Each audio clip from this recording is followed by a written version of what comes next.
Congruency.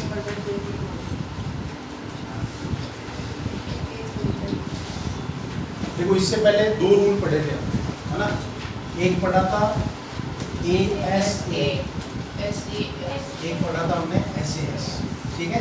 तब आगे इसके और रूल्स, तो उसमें से पहला है, ये हो गया थर्ड नंबर, SSS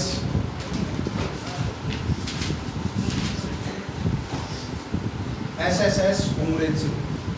तो SSS क्या होता है कि अगर किसी भी दो ट्राइंगल की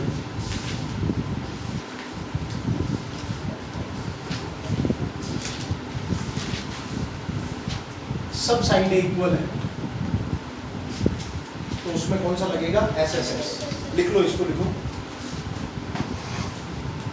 पहले ये डालो SSS कॉन्ग्रुएंसी रूल, नोट करो। If three sides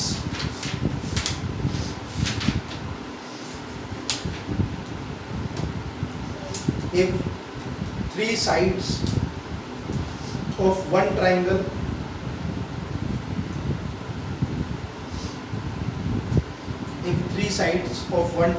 are equal to three sides of one triangle are equal to three sides of another triangle, three sides of another triangle, then two triangles will be congruent.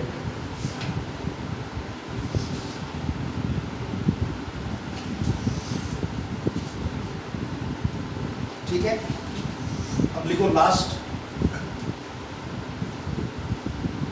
RHS congruency rule, RHS congruency rule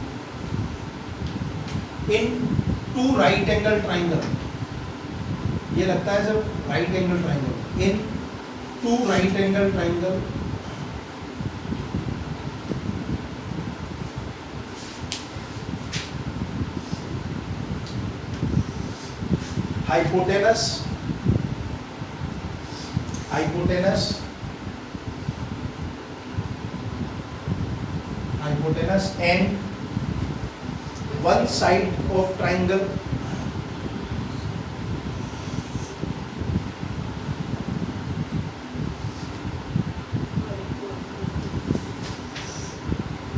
hypotenuse and one side of triangle are equal to hypotenuse and one side of other triangle, hypotenuse and one side of other triangle,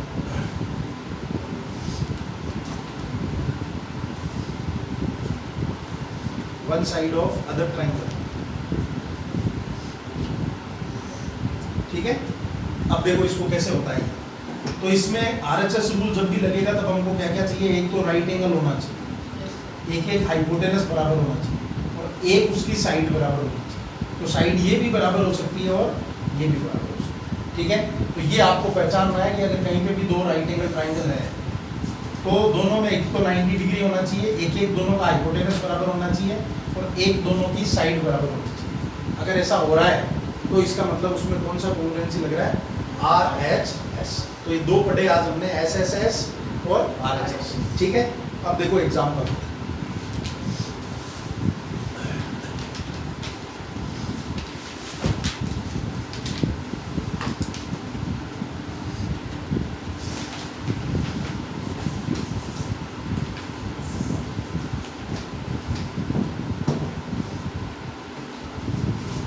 देखो example number 7,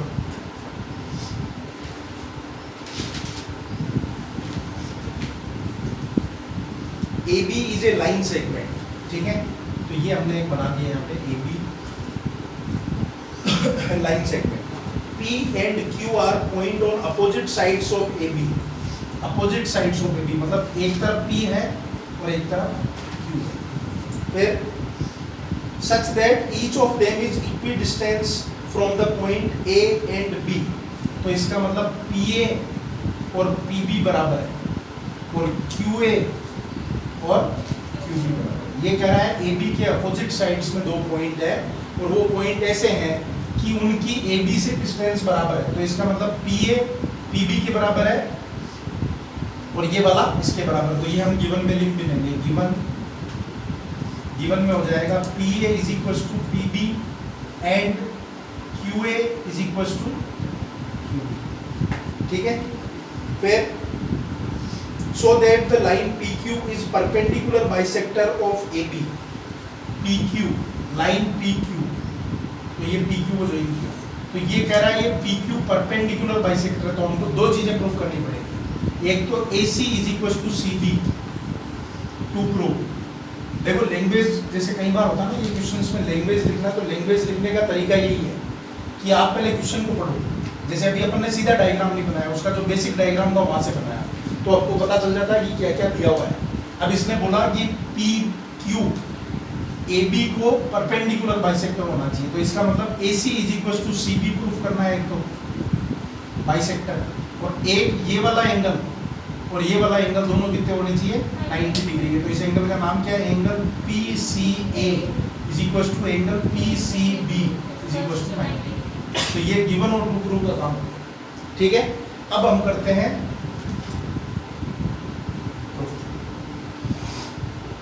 तो देखो proof करते हैं. तो अब अगर मैं इस ट्राइंगल को PAB को लूं और QAB को लूं, तो मैं इन दोनों को कॉन्ग्रुएंट प्रूफ नहीं कर सकता. कैसे? क्योंकि इस ट्राइंगल का इस ट्राइंगल से कोई लेना देना नहीं है. इसकी साइड बराबर है और इसकी साइड बराबर है, तो नहीं कर पाऊंगा ना. तो इसीलिए हम लोग क्या करते हैं कि ये वाला ट्राइंगल लेते हैं PAQ और PBQ, इधर वाला और इधर वाला. तो लिखो in triangle PAQ and triangle PBQ, एक इधर वाला ट्राइंगल और एक उधर वाला ट्राइंगल. तो इन दोनों ट्राइंगलों में देखो अब क्या क्या बराबर है. Since PA is equal to PB, ये क्या है गिवन है. फिर QA is equal to QB, ये भी गिवन है. फिर PQ is equal to PQ, ये दोनों में कॉमन है. तो देखो कौन सा लग गया SSS. तो हम लिखेंगे by SSS triangle PAQ congruent to triangle PB. ये दोनों ट्राइंगल कॉन्ग्रुएंट बराबर. अब ये दोनों कॉन्ग्रुएंट हो गए, तो इससे हमको क्या मिलेगा. देखो साइडें तो सब वैसे इसकी बराबर थी. AC is equal to CB नहीं मिलेगा, क्योंकि AC is equal to CB का तो कोई लेना देना ही नहीं है ना इसमें. इसमें हमको ये मिलेगा ये एंगल और ये एंगल इक्वल, ये एंगल और ये एंगल इक्वल. ठीक है. तो हम लोग क्या करते हैं, ये वाले में ये दोनों एंगल लेके रखते हैं ये वाले. उससे हमको क्या फायदा होगा कि जब हम इन दोनों ट्राइंगलों में लेंगे तो साइड एंगल साइड लगा पाएंगे. तो इसलिए हम लिखते हैं ये एंगल क्या है, angle APC is equal to BPC, और ये क्यों हो गया बाई CPC. अब इससे हमारा काम प्रूफ नहीं हुआ. हमको क्या करना था, AC और CB को बराबर प्रूफ करना था, पर वो इसमें नहीं मिला. और यहाँ पे हमको 90 डिग्री लाना था, वो भी नहीं मिला. वो हमको मिलेगा ये छोटे ट्राइंगल से. तो अब आओ छोटे ट्राइंगल पे. तो लिखो in triangle PAC and triangle PBC. ठीक है. तो देखो इसमें PA और PB बराबर है, तो हम लिखेंगे PA is equal to PB. ये कहाँ से आया, ये गिवन है. फिर ये वाला एंगल इसके बराबर कहाँ से, ये CPCD से भी हमने प्रूफ कर दिया. तो इस एंगल का नाम angle APC is equal to angle BPC. ये बाई CPCD हो गया, तो वापस लिखने की जरूरत नहीं. फिर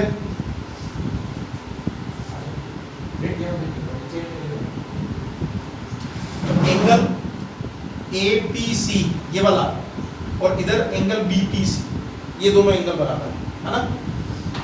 अब ये साइड एंगल और फिर ये वाली साइड PC दोनों में कॉमन है, तो हम इसमें लिख देंगे PC is equal to PC, और इसके पीछे हो गया, ठीक है, ये ऐसा।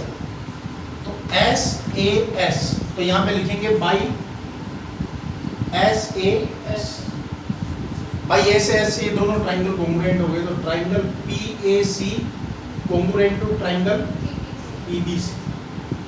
अब PAC और PBC कॉन्ग्रुएंट हो गए, तो इस ट्राइंगल की सब चीजें बराबर हो गई, इस ट्राइंगल की सब चीजें बराबर हो गई, तो AC is equal to CB मिल गया हमको बाई CPCD। एक काम तो पूरा हो गया, AC is equal to CB। फिर ये वाला एंगल हमको 90 डिग्री प्रूफ करना है, तो क्या करते हैं, ये एंगल और ये एंगल बराबर हो गए, तो हम इसको लिख देते हैं angle ACP plus BCP is equal to angle ACP is equal to angle BCP is equal to XB। ये भी हमको बाई CPCD मिला। अब ये दोनों एंगल बराबर है और ये दोनों लीनियर पेयर है, तो हम लिखेंगे x degree plus x degree is equal to 180 degree. ये लीनियर पेयर, लीनियर पेयर क्या होता है, किसी भी एक लाइन पे आप कितने भी एंगल बना लो, उनका सबका सम कितना होता है 180 डिग्री। ये दो बने हुए हैं, अगर दो की जगह अगर ऐसे बने होते हैं 1 2 3, तो फिर भी सबको मिलाकर के कितना होता 180 डिग्री, तो इन दोनों का सम भी कितना हो जाएगा 180 डिग्री। तो x प्लस x कितना हो गया 2x degree is equal to 180 degree, तो x is equal to 90 degree. फिर इसमें लिख देना therefore PQ is the perpendicular bisector of line AB। तो PQ क्या हो गया, परपेंडिकुलर बाइसेक्टर ऑफ AB।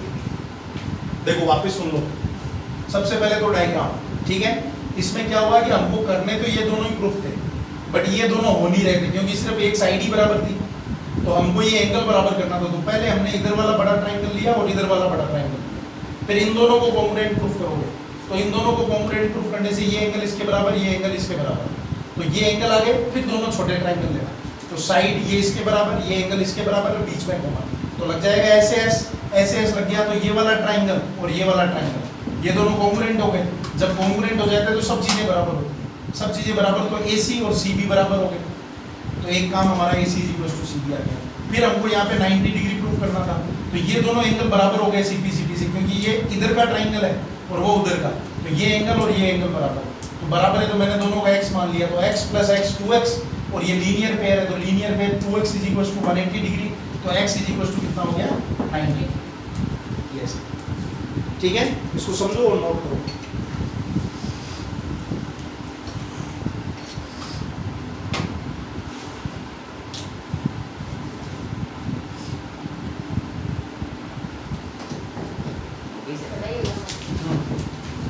देखो सेकंड नंबर एग्जांपल, हमने क्या दो प्रॉपर्टी पढ़ी थी, एक SSS और एक RHS। तो उस वाले एग्जांपल में SSS लग गया, तो निश्चित है कि इसके अंदर RHS ही लगेगा, है ना। तो देखो लगेगा कैसे, वो देखो पहले फिगर पे सीधा मतलब इसमें दिया है P is a point equidistance from two line L and M, two line L and M। देखो दो लाइंस हैं, एक है L और एक है M, ये दो लाइन है जो आपस में इंटरसेक्ट हो रही है, ठीक है, ये L और ये M। फिर इसने बोला P is a point equidistance from two lines, ये ऐसी एक लाइन है, यहाँ पे कोई एक पॉइंट है P, ठीक है, जो कि इक्विडिस्टेंस है दोनों लाइनों से। तो मतलब इसको अगर हम यहाँ से मिलाते हैं, ये ऐसा फिगर दिया हुआ ही है, ये तो है BP और इधर नीचे है CP, तो ये दोनों डिस्टेंस बराबर है, मतलब ये वाला साइड ये वाला साइड बराबर है। ये वाला इक्वि डिस्टेंस का मतलब होता है कि दोनों बराबर है। फिर so that the line AP, so that the line AP, ये है AP, AP bisect the angle between them, ये कह रहा है ये जो लाइन है ये एंगल को बाइसेक्ट कर रही है, मतलब ये वाला एंगल और ये वाला एंगल इक्वल होने चाहिए, ठीक है, दोनों, ठीक है, डन। और इसमें हमको ये भी दिया हुआ है कि ये साइड 90 है और ये 90 गिवन है फिगर में, क्वेश्चन में नहीं बोला बट फिगर में दिया हुआ है, ठीक है। तो अगर 90 डिग्री दिया हुआ तो हम इसको लेके चलेंगे। तो देखो सिंपल सी बात है, अगर हमको ये एंगल और ये एंगल प्रूफ करना है तो देखो उससे पहले सबसे पहले गिवन लिखो, गिवन में क्या जाएगा, BP is equal to CP and angle PBA is equal to angle PCA is equal to 90। और फिर आएगा टू प्रूफ, तो टू प्रूफ में हमको क्या दिया हुआ है, ये वाला एंगल इसका नाम BAP और इसका नाम PAC या CAP, एंगल PAC, ये हमको प्रूफ करना है। तो देखो प्रूफ में क्या लिखेंगे हम, सबसे पहले PB, पहले तो लिखो in triangle ABP and triangle ACP, ये दोनों ट्राइंगल होंगे। तो इन दोनों ट्राइंगलों में क्या खासियत है कि एक एक तो 90 डिग्री है ना, तो दोनों राइट एंगल ट्राइंगल है, तो वही दिमाग पे ऐसा समझ में आ जाना चाहिए, इसमें RHS लगाने की कोशिश करते हैं। तो 90 डिग्री के सामने वाली हाइपोटेनस होती है, तो AP is equal to AP hypotenuse, common तो है हाइपोटेनस एंड कॉमन। फिर ये वाला एंगल, तो इसका नाम ABP is equal to ACP is equal to 90 degree, ये आ जाएगा गिवन। तो R हो गया, H हो गया, अब चाहिए S, तो S के लिए BP is equal to CP, ये भी हमको गिवन है, तो कौन सा लग गया बाई RHS, RHS कॉन्ग्रुएंसी लग गई, तो दोनों ट्राइंगल क्या हो गए, congruent. By RHS ABP triangle congruent to triangle ACP, तो हमको क्या मिल जाएगा, ये वाला एंगल और ये वाला एंगल बराबर, तो इस एंगल का नाम क्या है BAP और इसका नाम CAP बाई CPC।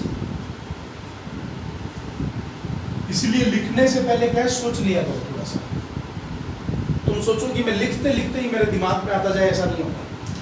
हमको क्या करना है कि पहले कोई भी क्वेश्चन दिया उसको ऐसा रफली माइंड में घुमा लो कि मेरे को इसमें ये लगाना है या इसमें ये लगेगा, और फिर उसके अकॉर्डिंग उसको लिख देना। जैसे मैंने पहले ही सोच लिया था कि इसमें RHS लगेगा, है ना, तो मैं वही ढूंढता रहा कि मेरे को क्या क्या चाहिए। मेरे को एक राइट एंगल चाहिए था तो मैंने राइट एंगल ढूंढ करके राइट एंगल लिख दिया, फिर मेरे को हाइपोटेनस चाहिए था तो मैंने हाइपोटेनस लिख दिया, फिर साइड चाहिए थी तो साइड, और फिर उसके बाद में नीचे की लाइनें तो सेम सेम ही रहती है ना, बस यहाँ प्रॉपर्टी, फिर उसके बाद दोनों का कॉन्ग्रुएंट साइन, और फिर जो हमको रिजल्ट चाहिए जो हमको पूछा है वो लिख दो, उसके पीछे बाई CPC, ठीक है। अब देखो एक्सरसाइज का क्वेश्चन नंबर फर्स्ट, तो है वैसे लिखा हुआ है उसमें, ठीक है, सेम वैसा ही लिखा है मैंने भी जैसा उसमें।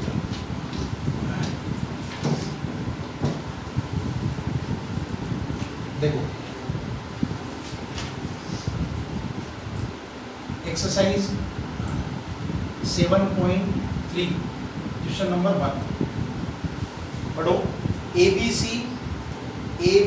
पहले ढूंढो कहाँ है ABC, मेरे को तो ABC नहीं दिख रहा, फिर DBC, हाँ दिख गया, तुमको दिखाना, ठीक है। फिर ये इसका डायग्राम बनाओ, ये है ABC, फिर DBC, उससे पहले ये कोई लाइन बनी हुई है AP है, इसका क्या काम है अभी वो बता देगा अगला खुद ही, ये D, ये DBC, ठीक है। तो मान लिया इसने दो ट्राइंगल है ABC and DBC are two isosceles triangle on the same base BC, बिल्कुल सही बात है, दोनों का सेम बेस है BC, इस वाले का भी BC है और ऊपर वाले का भी BC है। तो हमको जैसे जैसे इंफॉर्मेशन मिलती जाएगी हम लोग लिखते जाते हैं गिवन, तो गिवन में हमको एक तो क्या मिल गया, AB is equal to AC and BD is equal to DC, ये गिवन दिया हुआ है। फिर and vertices A and D are on the same side of BC if AD is extended to intersect BC at P, कोई information नहीं है, बस D को आगे बढ़ा दिया, इसको मिला दिया, so that first फर्स्ट में हमको करना है triangle A B D is congruence triangle A C. हाँ देखो ए बी डी ये वाला ट्राइंगल और ए सी डी ये वाला ट्राइंगल। तो देखो इन दोनों ट्राइंगलों को देखते ही पता चल रहा है ये वाली साइड इसके बराबर है, ये वाली साइड इसके बराबर है, ये दोनों में कॉमन है, तो by S S S bus लिखना है। तो लिखने का देखो since A B is equal to A C and B D is equal to C D, इसके पीछे कारण क्या है, गिवन। फिर A D is equal to A D, ये क्या है, कॉमन। तो by S S S S S S लग गया तो दोनों ट्राइंगल कॉन्ग्रुएंट हो गए। Triangle A B D is congruent to triangle A C, यही पूछा था। Second triangle A B P, triangle A B P is congruent to triangle A C B. तो ए बी पी ये इधर वाला और ए सी पी ये इधर वाला। तो देखो इसको हम कॉन्ग्रुएंट कैसे करेंगे, एक तो साइड इसके बराबर है ना, और एक है कॉमन। फिर इसके बाद B P is equal to C P नहीं दिया हुआ, और क्या हो सकता है, ओ गुड। सर दोनों साइड इक्वल है तो angles A B P triangle लेंगे अगर हम लोग तो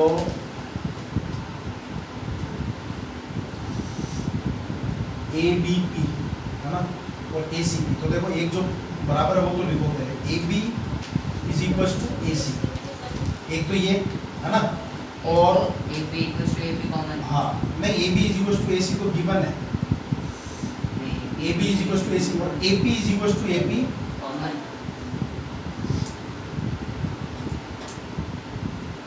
और ये वाला एंगल और ये वाला एंगल बराबर है। Angle B A P is equal to angle C A P, ये by C P C T से मिला हुआ है ऊपर, क्योंकि अभी हमने ये ट्राइंगल कॉन्ग्रुएंट प्रूफ करे थे, तो ये वाला एंगल और ये वाला एंगल हमको सी पी सी टी से मिल जाएगा। तो सी पी सी टी से मिल गया तो अब लग गया एस ए एस, तो इसमें लग गया बाई एस ए एस, दोनों triangle congruent. A B P is congruent to triangle A C P. फिर देखो थर्ड वाला,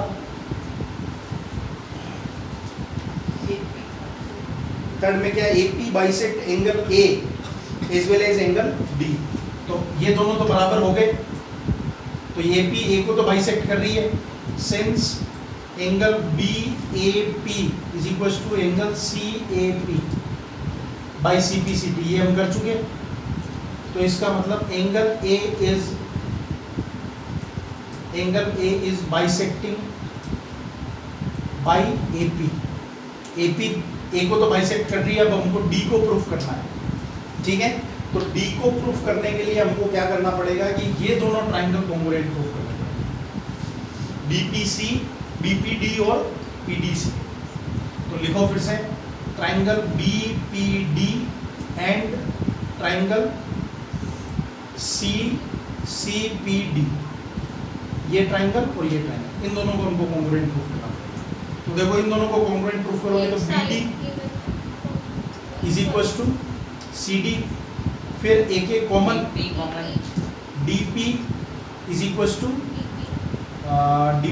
टू डी पी कॉमन, फिर ये वाला एंगल और ये वाला एंगल बराबर आ चुका, क्योंकि अभी हमने ये प्रूफ किया था ए बी पी और ए सी पी। तो एस एस ए नहीं, ए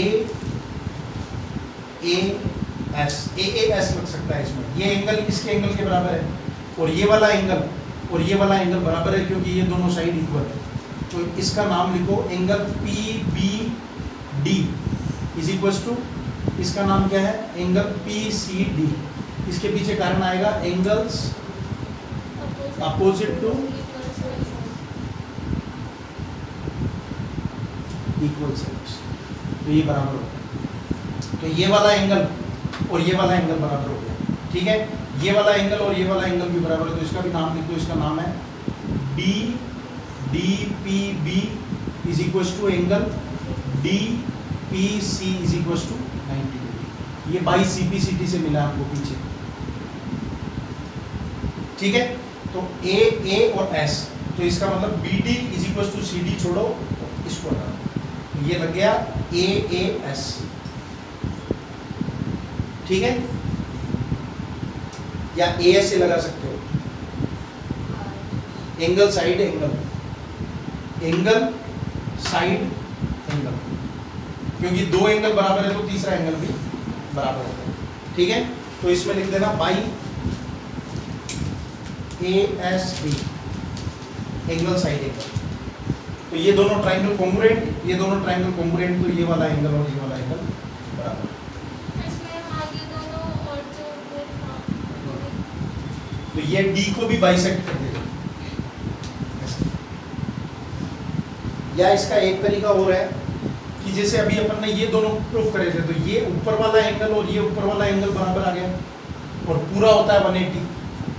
तो 180 में से ये इधर माइनस करोगे, ये एक टुकड़ा बराबर है, ये टुकड़ा बराबर है, तो 180 से सब्ट्रैक्ट करोगे तो ये दोनों टुकड़े भी बराबर होते हैं। तो इसको ऐसा भी लिख सकते हो कि ये इसको भी बाइसेक्ट कर रहा है और इसको भी बाइसेक्ट कर रहा है, बी को और डी को। फिर देखो fourth, AP is perpendicular bisector of, AP is perpendicular bisector of BC, AP is perpendicular bisector of BC। तो फिर आपको ये जो दोनों करा है ना, यही वाला वापस लिखना पूरा, इन दोनों ट्राइंगलों को कॉन्ग्रुएंट करना, दोनों को कॉन्ग्रुएंट करोगे तो BP और CP बराबर हो जाएगा, है ना, और ये वाला एंगल और ये वाला एंगल बराबर आ जाएगा। तो ये दोनों का एंगल बराबर है, तो यहाँ पे कितना आएगा 90 डिग्री। तो ये बाइसेक्ट हो गया और ये परपेंडिकुलर बाइसेक्ट, लीनियर पे। जैसे पहले उसमें करा था 2 मतलब x लेके, हाँ, x plus x is equal to 180 degree, तो 2x is equal to 180 degree, तो x is equal to 90 degree. ये एक फोर्थ पार्ट में इसका तुम्हारे लिए छोड़ रहा हूँ। फोर्थ पार्ट में ये ट्राइंगल और ये ट्राइंगल बस कॉन्ग्रुएंट प्रूफ करना। ये ट्राइंगल दोनों कॉन्ग्रुएंट प्रूफ करोगे तो BP और CP दोनों बराबर है। लिख लो ये। सेकंड वाले में देखो एक्सरसाइज का second number question very easy है। क्या लिखा हुआ है? एक ट्राइंगल है isosceles triangle ABC, question number 2। Isosceles triangle ABC, A, B और C आइसोसेलेस है, ये वाली साइड और ये वाली साइड बराबर है। फिर इसने बोला AD इज एन एल्टीट्यूड, तो एल्टीट्यूड का मतलब होता है ये एंगल 90 डिग्री है और ये एंगल भी 90 डिग्री। एल्टीट्यूड बोला, इसका मीनिंग यही है।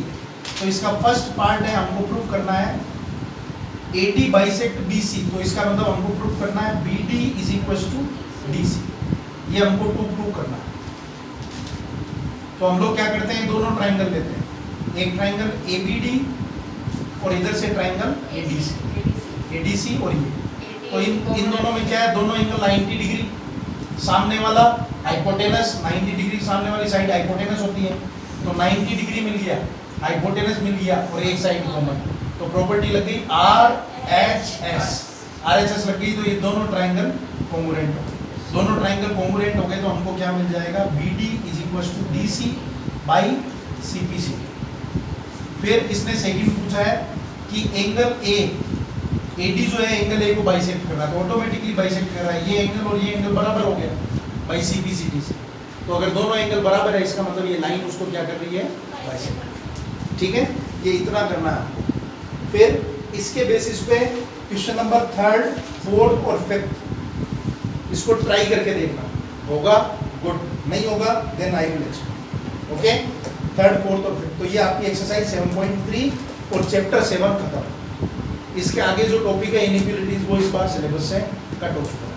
ठीक है, तो ये इस 7 चैप्टर का लास्ट टॉपिक, ये 7 चैप्टर आपका खत्म हो गया। इनइक्वालिटी इस बार सिलेबस से हटा दिया। ठीक है।